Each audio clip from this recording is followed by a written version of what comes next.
이야기는 경기도 안산 지역에 위치한 버려진 전원주택에서 귀신이 출몰한다는 괴담이다.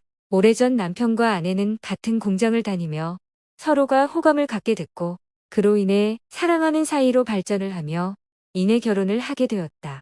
부부는 젊은 남녀로서 앞으로의 미래를 꿈꾸며 열심히 성실히 같은 근무지에서 악착같이 일을 했고 아득바득 돈을 모아 시내에서 떨어진 작은 전원주택을 2년여 만에 장만할 수 있게 됐다. 그리고 조금 더 생활이 풍족해지면 자녀 계획까지 세우게 됐고 앞으로의 목표를 위해 행복한 꿈을 이룰 거라 여겼다. 그렇게 행복한 삶의 꿈을 이어갈 것만 했던 생활은 불과 결혼 생활 3년이 채 안 되어 산산조각 나게 되었다. 남편은 오퍼레이터 기술자였고 작업을 하던 중 유업 프레셔에서 작업을 하다 부조리로 인하여 실수를 하게 된다. 그 여파로 인해 오른손이 잘려나가게 됐고 시대 배경상 산재 처리도 애매하게 진행이 되고 만다.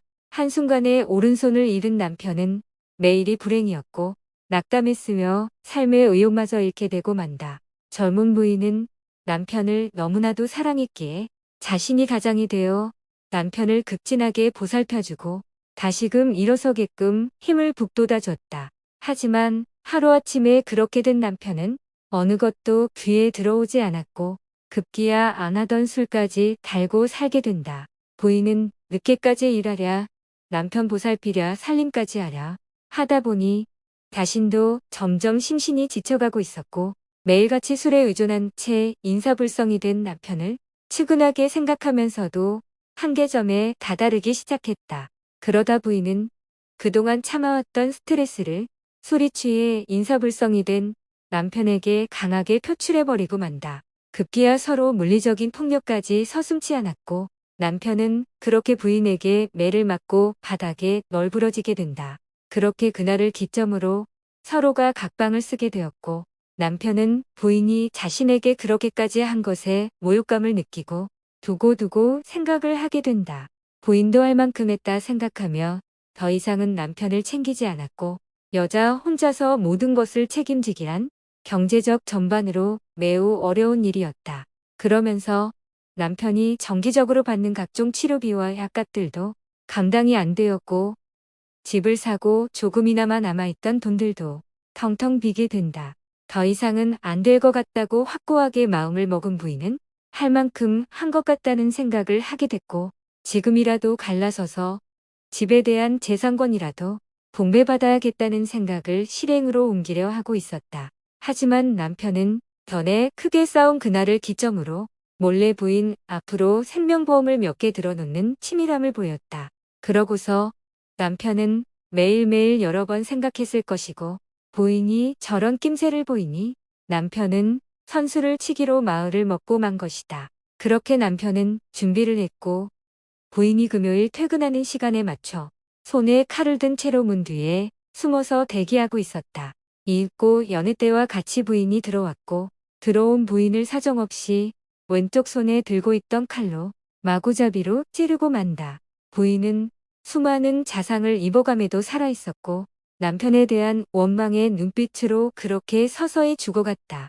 남편은 매우 두려웠고 떨리는 마음을 시간을 들여 겨우내 억누르고서 119에다 먼저 전화를 해서 부인이 침입강도에게 칼에 찔려 목숨이 위태로운 것 같다고 연락을 했다. 경찰에는 그 뒤에 전화를 했고 그렇게 모든 사건 조사가 이뤄지게 된다. 하지만 조사 시간이 길어짐에도 남편이 생각한 대로 흘러가지 않았고 이내 용의선상에도 자연스럽게 남편이 올라가게 되고 만다. 남편은 발뺌을 하며 범행을 강력히 부인했지만 결국엔 여러 정황이 포착이 되며 그렇게 무기징역을 받게 되고 만다. 아이러니한 것은 부부가 둘 다 고아 출신이었다는 점이었고 집에 대한 것을 어떻게 할 수가 없었다는 것이다.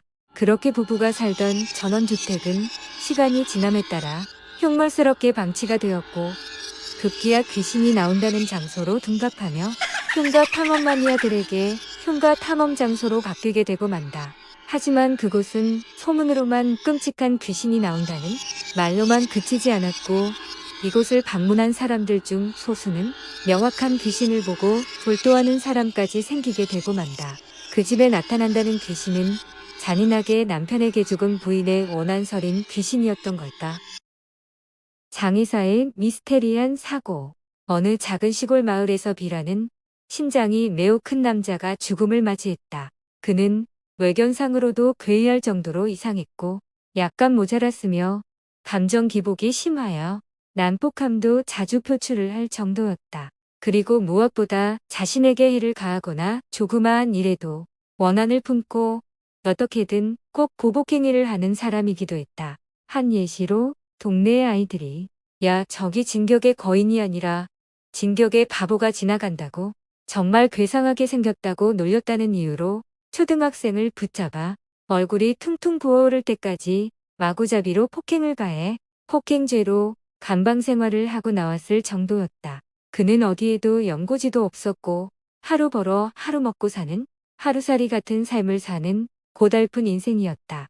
거기다 매일같이 귀신에게라도 홀린 듯 술을 달고 살았고 그의 여파로 인하여 결국 사이는 강경하였다.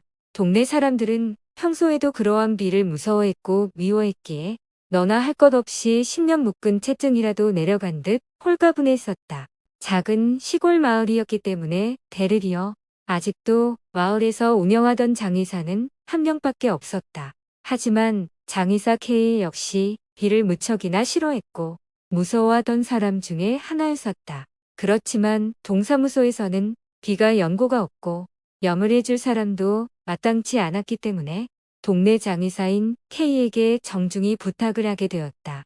처음에는 몇 번이고 거절을 했지만 결국엔 마지못해 수락을 하게 됐고 최대한 싸게 대충 장례식을 치르게 되었다. 대충 비에 시체를 닦고 제일 싸고 후진관에다 시신을 적당히 집어넣었다. 그리고 절에서 법력도 약하고 땡중이라고도 할 정도의 스님을 무리해서 데리고 와 경을 읊어달라고 하며 그렇게 장례는 마무리로 접어들고 있었다. 하지만 문제는 염장의 과정이 끝나고 관을 화장터로 이송할 때였다.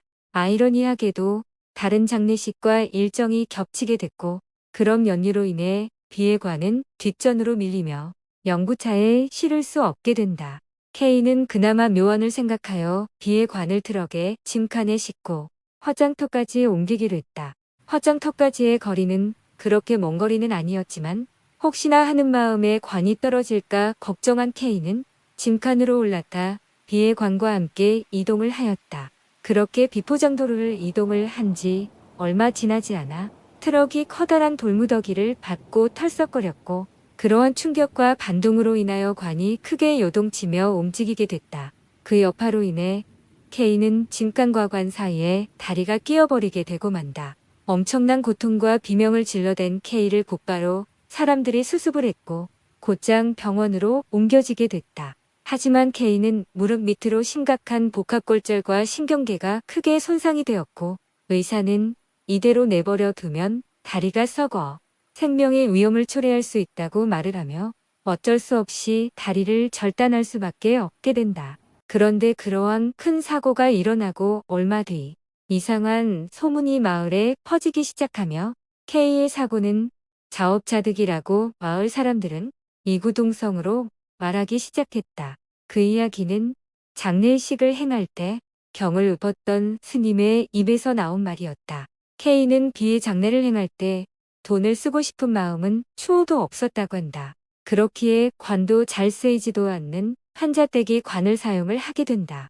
하지만 거구의 비에게는 당연히 특별 맞춤관이 필요했다고 한다. 그렇지만 K는 추호도 그러고 싶은 생각은 없었고 비의 시신 무릎 아래쪽을 톱으로 절단해 소풀 쪽 땅에다 묻어버리고 만다. 아이러니하게도 장의사인 K 역시 그 사고로 인해 무릎 밑으로 다리가 절단된 채로 삶을 살아가고 있다.